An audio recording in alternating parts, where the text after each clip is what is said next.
Honored to talk to you first here, Reid, because I want to say congratulations to you and your family, man. Really happy for you. Appreciate it. I know this is the ball throwing extension everybody was waiting on. That's good. They say that about long snappers, the less you hear about them, the less you hear of them, the better, like kind of like referees.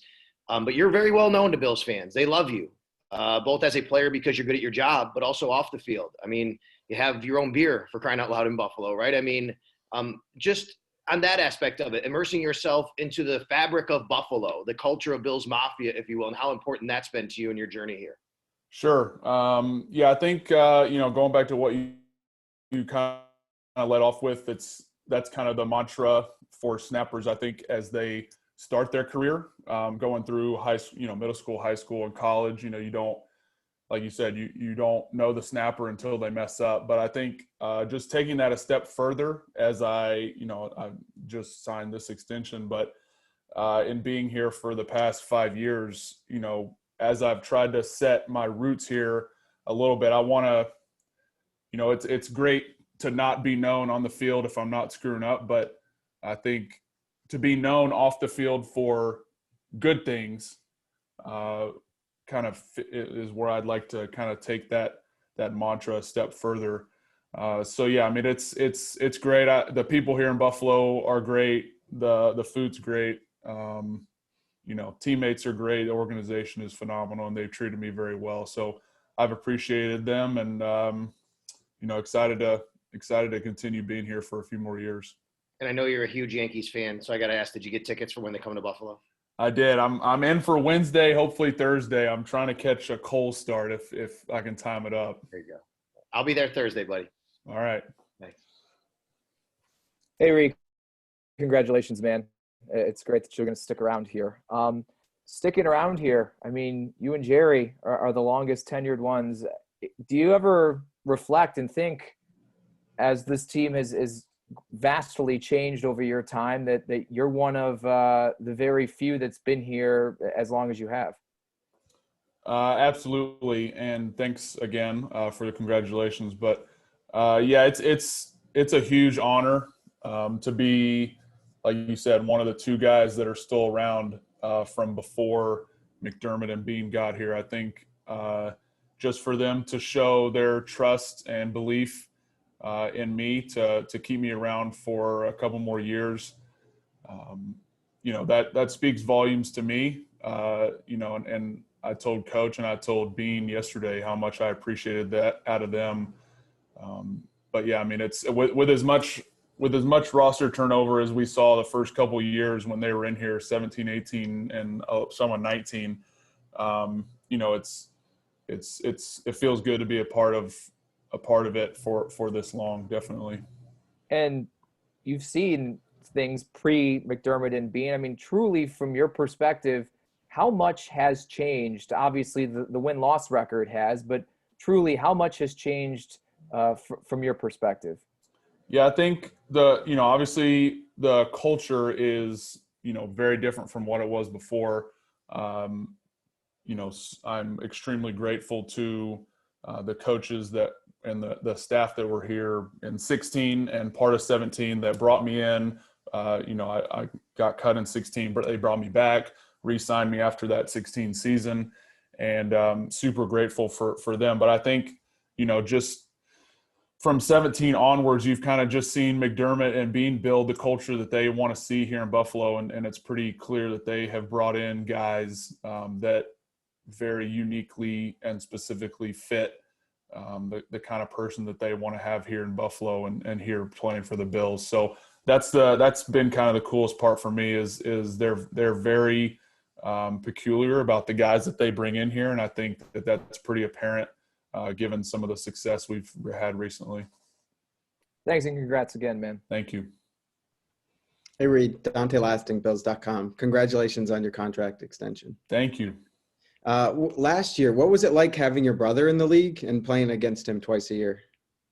Yeah, it was great. Being, obviously in the same division is pretty cool, playing him twice a year and having our parents were in the stands for one of the games. But, yeah, I mean, it's kind of indescribable a little bit, just because I'm not sure there's another similar experience that you could kind of have with your family member like that. But being able to play him twice a year is incredible, and kind of on Blake's side, just seeing all of his hard work that I've tried to help him with since he was going through college, since I left and everything, and preparing him for last offseason when he was going through the draft process and stuff. So just seeing all of that hard work come to fruition, and then for the both of us, seeing a lot of practice and many years of hard work kind of come to fruition, and playing each other twice on Sundays every season. Definitely. Well, thank you for your time, and congrats again. Absolutely. Thank you. Hey, Reid, Matt Perino here. Congrats. Thank you. One of the coolest things about, your story from my perspective is the impact that you have while you're not able to be in all of these rooms or maybe you are. What's that dynamic like where you've been able to kind of carve out this role for yourself while like the limitations of being away from the team so much on a day-to-day basis, you seem to be really impactful.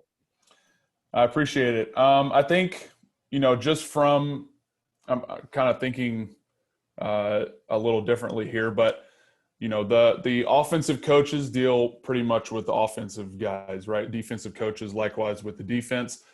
Something I've learned from many special teams coaches I've had in my career in college and then in the league so far is special teams. You have to be able to connect with both. And because you're getting, with the exception of a handful of the superstars on the team, with the roster size in the league, pretty much everybody else is playing some phase on special teams. That whether they're a starter or a backup. So I think it's been pretty cool for me, and definitely a goal for me to just reach out and make sure I'm as well connected as I can be on a personal level with as many as my teammates, whether that's trying to lead them and help them on the field, off the field, whatever that can be. That's been one of the most enjoyable parts of my time here so far. And yeah, hope that answers your question. It does. And, obviously we've heard a lot about, the conversations that are going on inside the building right now. As a captain, going into this, knowing that was going to be a topic of conversation, vaccinations and all this kind of stuff, how have you approached your role as a leader and as a captain, dealing with that, where there's groups of people on different sides of a topic? Sure. Yeah, I think it kind of goes back to some of the topics and things we've handled in years past. And I think, kind of from top down, Coach McDermott preaches that we need to have respect for our teammates regardless of what their thoughts are on different topics. And I think that's kind of as probably as far as I'm going to get into it today. But I think that I don't think there's any mistake on our team that guys are willing to respect and love one another regardless of what their views are on any kind of hot topic, if you will. Thanks again. Congrats. Yep. Thank you. Hey, Reid, John Warren with the AP. Going back to your role on the team, and I mean, long snapper really isn't that sexy position. It's not the middle linebacker. It's not the flashy wide receiver.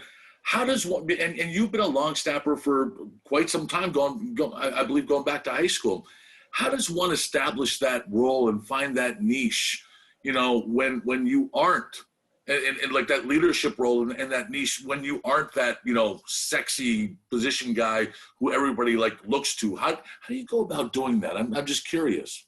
Yeah, great question. I think it kind of goes back to Matt's question, where I'm trying to, being in the special teams meeting, that's one of our bigger meetings in terms of the population of guys on the team, excluding some of the, star guys that are not going to play a lot of special teams. But like I said, I'm trying to develop those personal relationships on and off the field with a lot of those guys. And,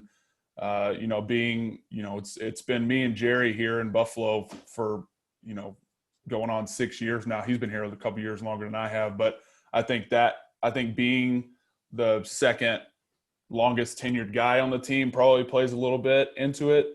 But I think everybody, all the guys on the team see how hard I work in my craft, see how I try to lead my room with the specialists, and how I treat all of my teammates on a daily basis. And I think that kind of all, I'd like to think that kind of all feeds into that. Right. And just as a follow-up, is that something that that you have to find yourself doing? Like, how did you find yourself establishing that, even like in college, or whether you're a long snapper in high school?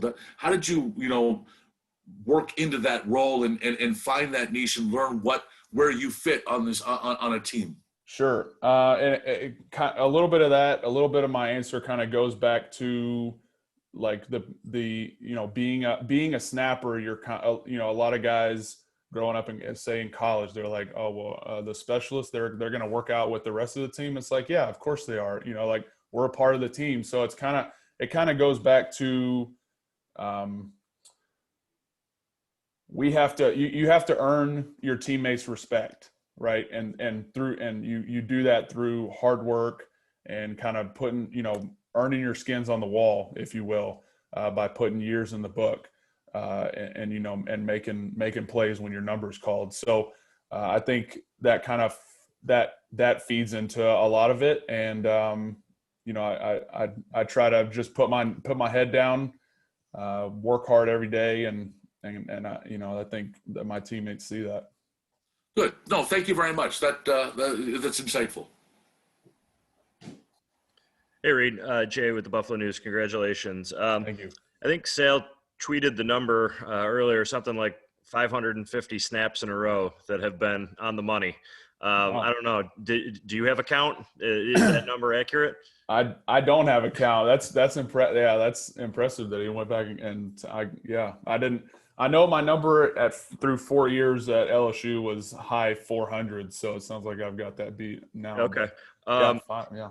I guess the question is, in the position that you play, it demands perfection in a lot of ways, right? How do you not let that, because when you look at that number over 500, it seems overwhelming. So how do you sort of approach the job knowing that there is such a small margin, really no margin for error in the position? Sure. Great question. My college special teams coordinator, his name is Thomas McGahee. He's currently with the Giants right now. He was my coach for my first 2 years at LSU, freshman and sophomore year.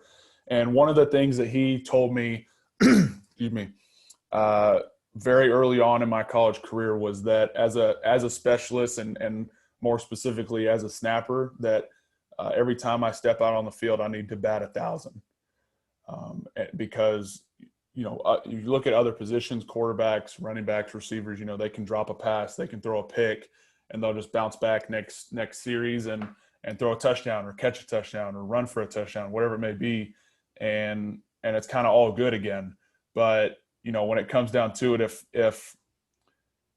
if I snap it over the punter's head, or if I snap it over the holder's head or whatever, I give him a bad snap and it costs us 3 points at the end of the game. There's no way for me to bounce back from that and kind of, like other positions. So it's just important that for me to remember that every time I go on the field, I really have one shot to kind of make my job happen and do what my number is called and do what I'm supposed to do. So that's kind of just, that's the nature of the business. That sounds like a lot of pressure, though, when you describe it that way. How do you maybe block out that pressure? Yeah, I think I would, early in my career at the college, and definitely at the pro level, the first couple of games that you definitely have those butterflies in your stomach, because you're like you said, you might be putting pressure on yourself to be perfect or whatever it is. But I think as the years go on and as you become more comfortable with yourself from a muscle memory standpoint, and you do so many thousands of reps every year, it kind of becomes second nature, and it's you don't ever really think about messing up. You're kind of only, I've trained myself to really only think about snapping it on the punter's hip or giving the holder a good, good laces or whatever that is. So, and like I said, with as many times as we practice the field goal operation, the punt operation throughout, OTAs and training camp leading into the season, and then even in this season, we're getting so many reps per week. It almost becomes hard to mess up, at some point. Yep. Cool. Thank you, Reid. Yep.